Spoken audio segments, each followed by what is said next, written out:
Welcome, welcome! Worldwide premiere! Get on with it. Nick Payne. Let me show you what happened when the Hoons became fed up of themselves. First, there was Era 1 in January and February 2016. Oh yeah, there was you, Matt Moyer, Ollie Everett, and Tommy Sargent. Oh yes, what a great little team you were. But then, some fucker decided to hack your channel and delete it. Snip. But then we brought the channel back later in the year. But without Tommy Sargent. But with Jean, Owen and later Tiana. And despite those videos being a weaker quality compared to later ones, especially nowadays, we did fairly well at the time. And it was fairly consistent. Oh, well, that's alright then. But then, there came 2017. And whilst you had a fairly strong team, the year was overshadowed by the Nick Clone saga and the departure of members Owen Smith and Ollie Everett. And Tiana Rose too. Snip. But Ollie has now returned. Praise to Sylvester. Even though he's more of an Eccleston stan nowadays. Praise to Eccleston. I personally have absolutely no concern about doing any of that. Oh, that's alright then. But then, 2018, though despite starting off fairly well with the introduction of Benny Windibank as the 7th Universal, but only a few months later, Jean-Luc Harry initially departed from the channel and a new member was brought on. But then, this new member supposedly deleted most of the old videos from the previous 2 years of the channel. Snip. Note, we are not 100% certain that person was responsible. We are about 99% certain that person was responsible. In any case, John came back to help sort everything out afterwards. Or at least help keep the channel going. Yes, but despite coming back fairly strong, Jean-Luc Harry very rarely made videos over the rest of his tenure on the Universals until his official departure. And then, just a year after, Benny Windibank initially departed from the channel, just after Thomas Aiden James joined the team. He left because he was busy. And he came back as well for the 5th anniversary special and then back on board properly after that. Oh, well, that's alright then! And despite having a bit of a rocky start to 2019, the rest of that year onwards was fairly structurally fine, actually. Surprisingly. And you got Robert Morrison and Will Maddox on board, and there was the whole 5th anniversary stuff, and you know, actually things are going quite alright here, actually. There's not really much to concern about. Heck, even Benny Windibank turned up after the 5th anniversary special, which featured old members and even a future one making guest cameos and appearances alongside guest appearances. Things seem to be going well. That was until Robert Morrison left the channel, and shortly after that, Jean-Luc Harry also officially departed. Snip. But both did make one extra bonus video after leaving that was released a couple months after their departures. And we got David in. But David has not yet made any more videos for the channel since Trouton month. Yet. has his reasons. I'm sure he'll be back. Eventually.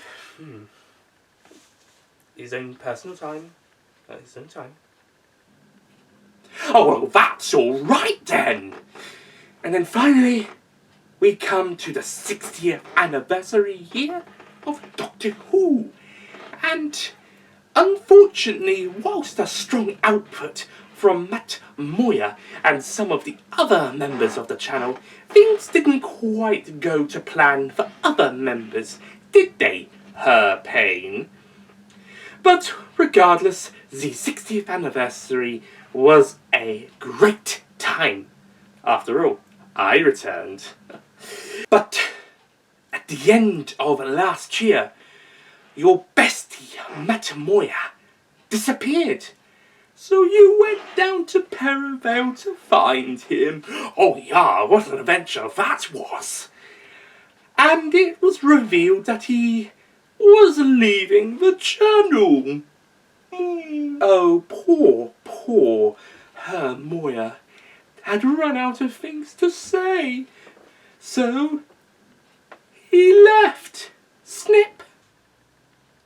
I challenge you.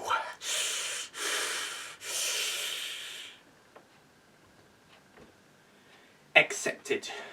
Name it. I reviewed the Giggle, but I'm not entirely positive about it. If I am, and give it like a 10 out of 10 and anything, you win. But if I give it lower than 10, it's like anything else, even a 9, if I'm like even positive, but not like super hecking positive, then I win, and you shove off. But if I give it a 10 out of 10, like, oh, OMG, I absolutely adore this, then you win and you get to decide what the heck you want to do with me and the channel. I just gambled myself and the channel. Oh well, too late now. Take it or leave it. I accept your challenge. Bring it on. Very well. In that case, cue review!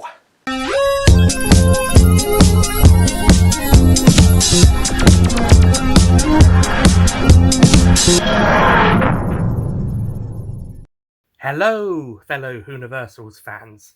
Nick here, and welcome to my review of the third and final Doctor Who 60th Anniversary Special, or Series 14, Season 40. Season 40! It's nearly here, guys! Nearly here! Just a few more months! Just a few more months and we'll have Season 40! / Season 1 specials. The Giggle, which is the third and final episode to star David Tennant as the 14th Doctor. Well, I say third of the main episodes, not including Destination Skaro and Bedtime Stories. The plot of The Giggle sees the Doctor and Donna arrive back in modern day after the events of Wild Blue Yonder to discover that everybody is going mad, so no change there then. This is due to the fact that back in 1925, the Toymaker, disguising himself as a shopkeeper or shop runner, toy shop owner, sells a puppet called Stooky Bill to a man who works for John Logie Bird, who then uses Stooky Bill in his invention of television as the first person, or rather first thing, to appear on TV screens.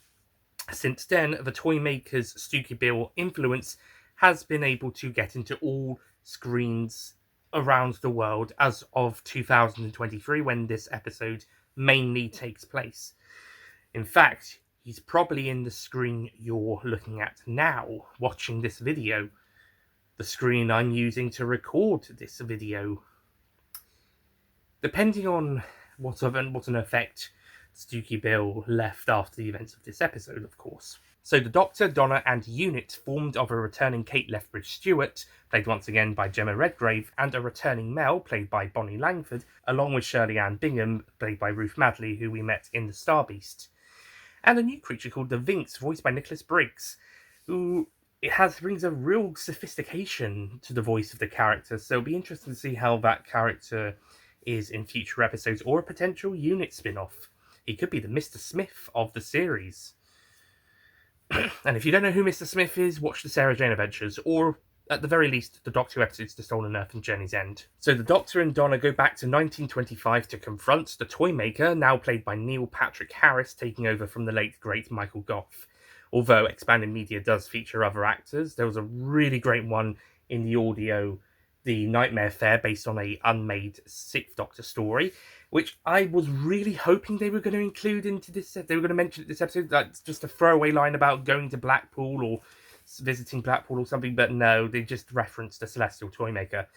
So, yeah, and considering I've been getting into the history of the Decca recently, that is a bit of a blow, because the Toymaker is quite a big part of the Decca, especially in that Fifth Doctor novel where they expand a bit more into it.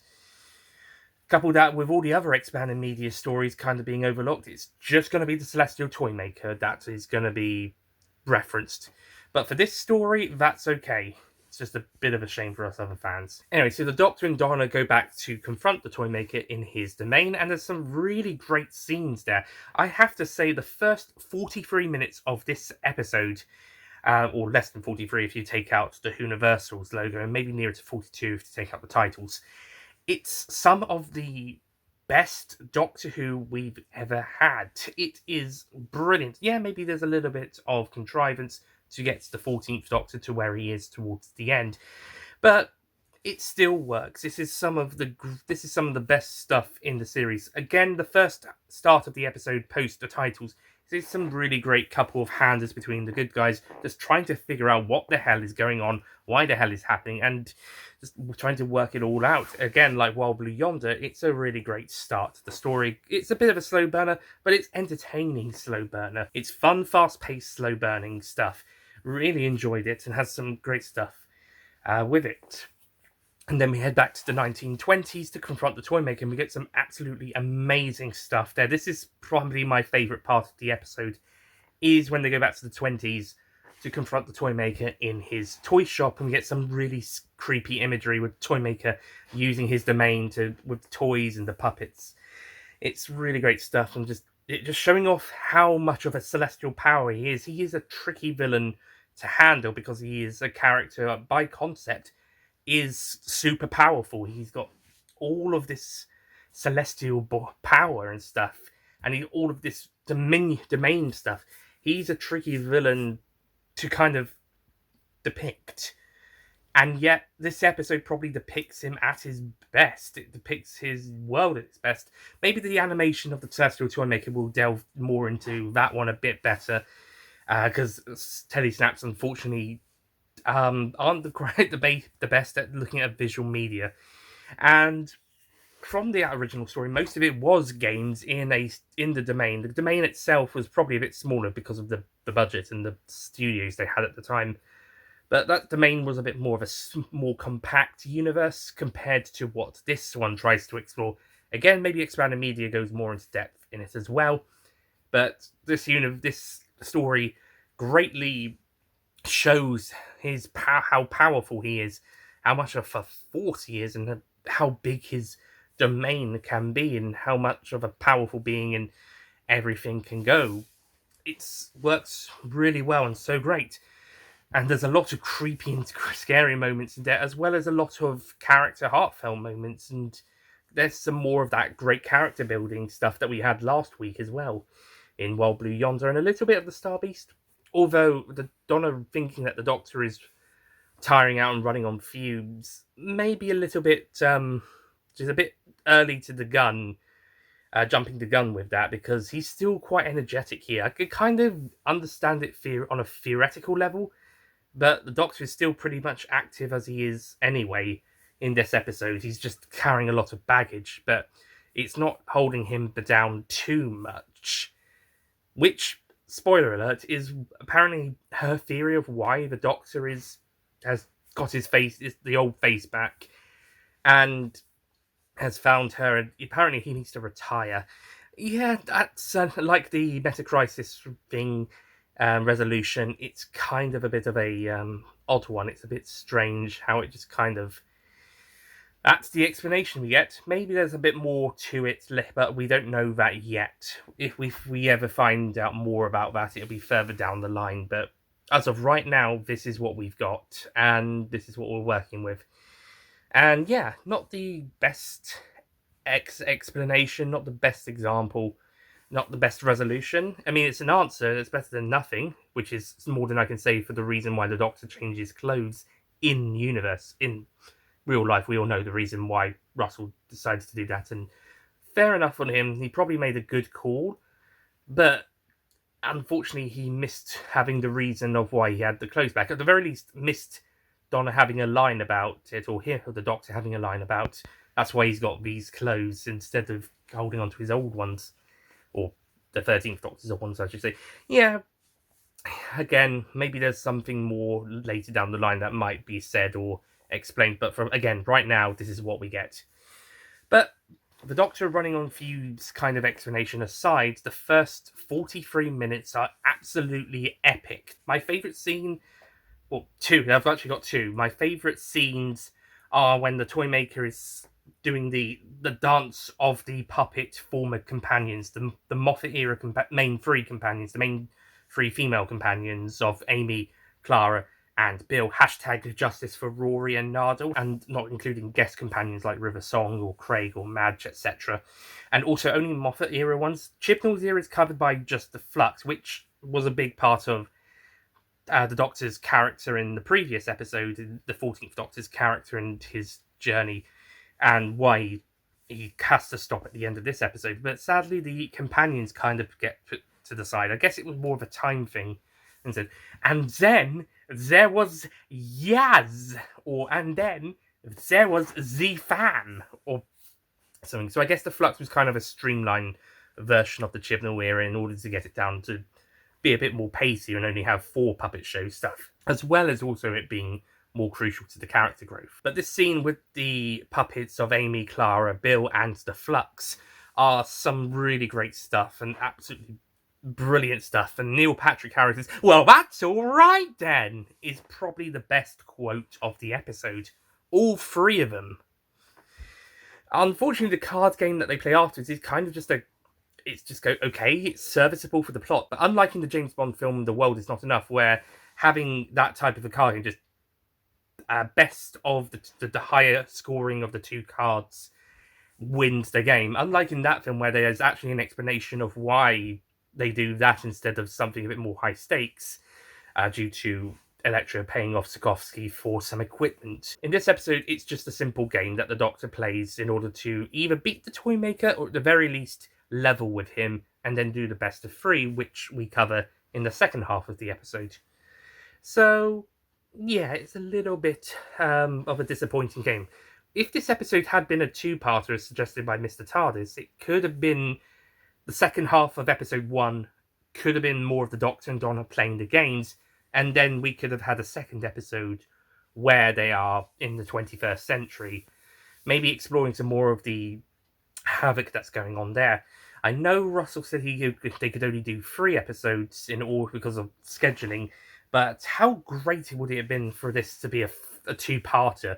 Yet I would still not sacrifice Wild Blue Yonder nor the Star Beast as they are, without maybe some modifications, but I would not sacrifice those episodes. So yeah, and a 4th episode would have been needed. I still think this should have been what they call Series 14 or Season 1 or whatever. Because I think if they'd done a few more episodes, because it does feel pretty much like a Linkin series more than a linked together specials. It does feel more like a series as they were airing weekly for a little bit. Culminating maybe a Christmas or New Year special maybe, but then again, well, how do you start? Would you put Church on Ruby Road? Maybe New Year? Or Series 14 is just 3 or 4 episodes with the 14th Doctor, and then we get a higher number of episodes next series. Oh, well, never mind. These episodes are still really great anyway. The second half of the episode is, like with the Star Beast, or rather specifically the last third, is, or near quarter actually, the last quarter is kind of where things kind of start to unravel as well. Again, like with the Star Beast, it's mostly because of having to try and stop the Toymaker in the 21st century. Oh yeah, second favourite scene of this episode is the Spice Up Your Life scene, with the Toymaker just dancing around units. And yeah, I know it's riffing on the Master, doing it in Sound of Drums Last of the Time Lords. Power of the Doctor basically did that too, with the Rasputin song, and I honestly have to say that was the better scene. as much as I really like this one. I guess I just really like the master slash Toymaker slash villains just dancing to 21st, or late 20th in this case, century pop music, and just having a blast and ball. And in this case, as well as Power, having a small little bit of a breathing space as well. Although the scene is really quick, fast paced, and there's a lot of quick cuttings, and even a few shots that don't even show anything. It's because it's so fast paced and moving. I will say that is my one nitpick about that scene, is that there are some just, it's maybe a little too quick. Also, after watching this episode, how many people listen to this song every now and again since the episode aired? Be honest. I've listened to it a few times. Also, how many people have watched this scene in isolation on its own, just this small segment of the episode, on a fairly regular basis ever since the episode came out as well? Also, be honest. Yeah, probably just as much, if not even more so, than the actual song. And as a bonus fun fact, my mum doesn't like this song or the band. Anyway, we get to minute 43, and the Toymaker has now shot the 14th Doctor. That means he's going to regenerate into the 15th Doctor, who we know by now is going to be Ncuti Gatwa. Not only has that been confirmed, not only has he filmed his first series, but at the time of the episode airing, Season 2, Series 15, Season 41... Season 41?! It was, and I think still is, in production. I'm not sure about Season 3 / Series 16 / Season 42. Season 42! That one might still be under development at this point in time. I mean, they're not going to film it until later this year at the earliest, but I think it might be under development, at least. Russell definitely said there was going to be some sort of episode in Series 4 where it was going to be just instrumental music. So we'll see how... Well, Series 4, Season 4, Series 17, Season 43. Season 43! We'll see how that goes. Apparently. We'll see how it goes. But what happens is that instead of a traditional regeneration, we've got a new concept added, a new spin on the concept of regeneration, as the Doctor basically splits in two, with a little bit of help from Donna and Mel. He practically is pulled into two incarnations, 14 and 15, played by Ncuti Gatwa.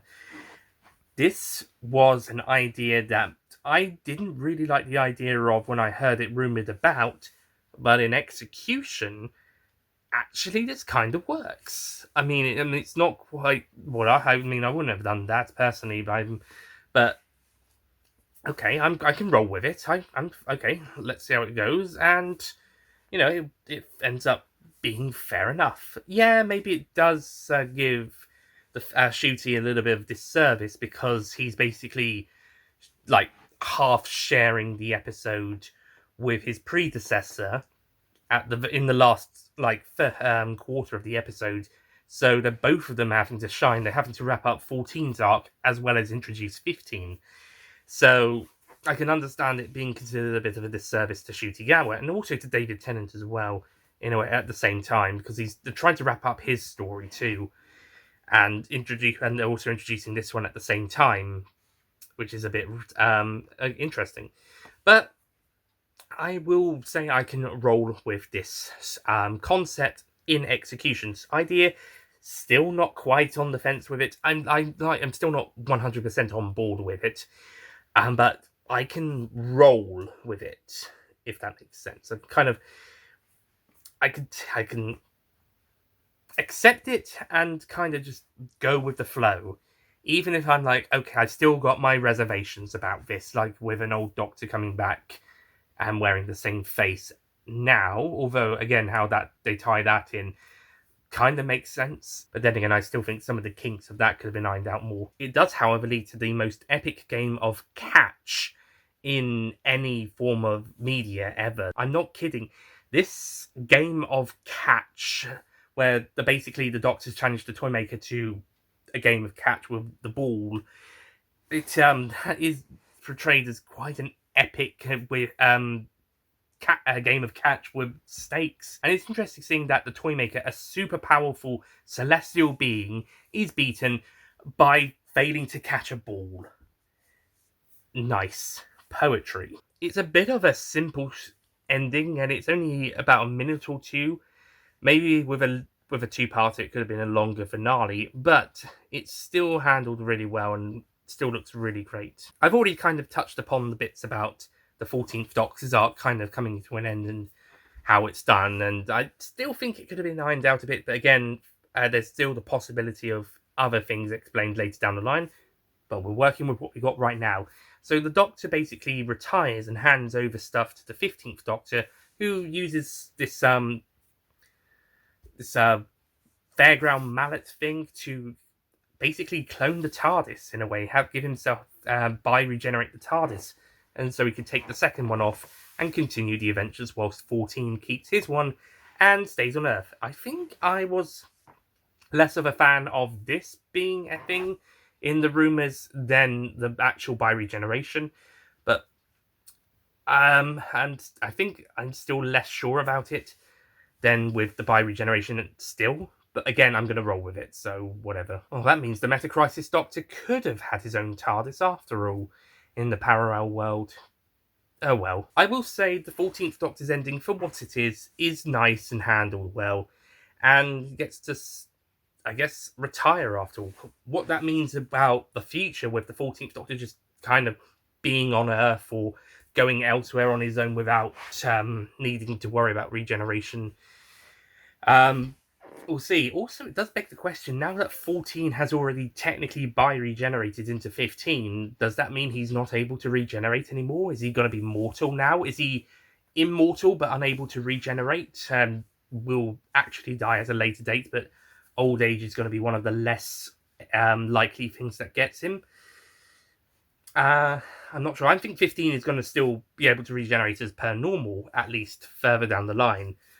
Depending what they do with the next regeneration, which we are not going to worry about now because we've got a whole lot of Shooty to look forward to and enjoy. Let's not worry about the 16th Doctor yet. Let's enjoy 15 whilst we have them. It's early days yet, and with rumours circling that Shooty Gatwa and Millie Gibson will be leaving soon, possibly after filming the second series, which is uncertain at this point. This is just rumours. But if they are true, we've got 2 seasons of them at least to look forward to. So let's enjoy them whilst we can. And if they're not going yet, we've got even more to look forward to afterwards. Yay! Let's not search for the 16th Doctor after we've only just found the 15th. And also 14th. So, the Giggle. The first 2/3 of this episode are some of the greatest stuff of Doctor Who, even if there's some contrivancy building up to some of the final revelations in the last act. And whilst the final third has some amazing scenes, like the catch game and the Spice Up Your Life dance scene, it does also have a couple of kind of, okay, I may not have done that personally moments, which is all subjective, of course. Objectively, however, the bi-regeneration does sort of disservice both outgoing and incoming Doctors, even though they have a really good game of catch. There's also so many ideas that don't quite get as much development as they can, as they're being squeezed into one 61-minute episode. The human beings going all crazy and stuff doesn't get a proper resolution at the end. We only get a little bit of time with Mel, and people thought that Tegan and Ace were underused in the power of the Doctor. And it does feel like maybe the episode could have been a little bit longer at the very least, if not a 2-part story to expand on some of this stuff. But because it's only 61 minutes, it's not even 65 minutes, it's 61. But overall, it's still a really good final episode for the 14th Doctor and the 60th anniversary specials. Really enjoyable and quite a lot of fun, even if most of the best stuff is back in the Toymaker's domain around the 20 to 40 minute mark. So I will be giving The Giggle a 9 out of 10. My review of The Giggle may be a more positive one. I know some people don't really like this one for one reason or another. Not just the bi-regeneration. Some people weren't fond on the revelations of the 14th Doctor, and some people just weren't happy with the story and the contrivances and building up, which is all fair enough. It's all personal opinions. As for me, I really enjoyed this story. I had a great time first viewing, and second time was also a joy, as was this latest one for this review. I would still say Wild Blue Yonder is the best episode of the miniseries, but I would probably put this one above the Star Beast. But all three are really great and really fun to rewatch and enjoy. So yeah, the 60th anniversary specials, I would say, were a success, but maybe there could have been some kinks ironed out, mostly with the whole Doctor getting his face back and Donna meta-crisis resolution. But the character work, the stories, and the brilliant execution all make this a really great 60th anniversary miniseries treat. And yeah, there's not really any returning Doctors, and whilst we do get some returning characters from the past outside of the Noble family, it still feels like a really special occasion, regardless of no multi-Doctor appearances. Well, technically you do get multi-Doctors in every episode, just not the way you expect it. Star Beast was the Dr. Donna return when Donna's meta-crisis was unlocked. Wild Blue Yonder was the doppelgangers, and the Giggle was the bi-regeneration. We had two Doctors at the very end, and yeah, we were expecting that anyway, but the 14 and 15 in the same episode, but we weren't expecting it in the way we got. Well, until those rumours started going around, and then people go a bit worried, myself included. Anyway, so that's it from me. Thank you for watching, and well, there's only one more thing to say. David Tennant, thank you for being the 14th Doctor. You are fantastic. Absolutely fantastic. Here's to you. And welcome Ncuti Gatwa as the 15th Doctor. Nice to meet you, nice to greet you. Looking forward to seeing more of you and Millie Gibson as Ruby Sunday in the next series.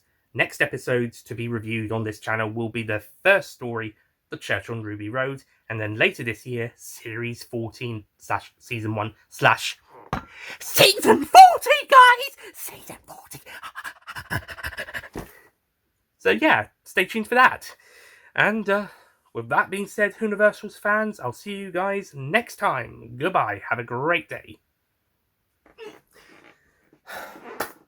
There. How was that?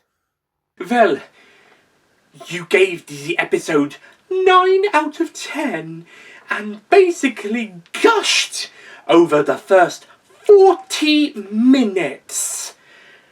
But you did give valid and personal reasons for not enjoying the whole thing and having reservations about the whole bi-regeneration stuff, and not everything kind of worked in place and all, so I guess it wasn't overly positive or super positive, just very positive. Like, very, very positive, but not like super, absolutely adore it positive. Which means, by the skin of your teeth, you beat me!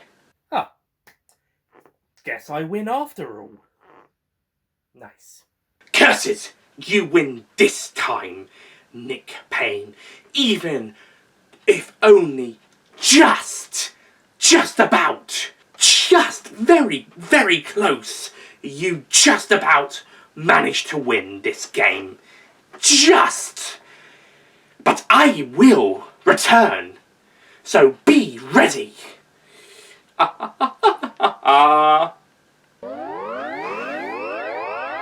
Bye! Again. Well then, as I said, Universal's fans, hope you have a great day, and see you guys next time. I'm off to rewatch The Church on Ruby Road, and then Benny's review of it, which should be coming out next week. Yay!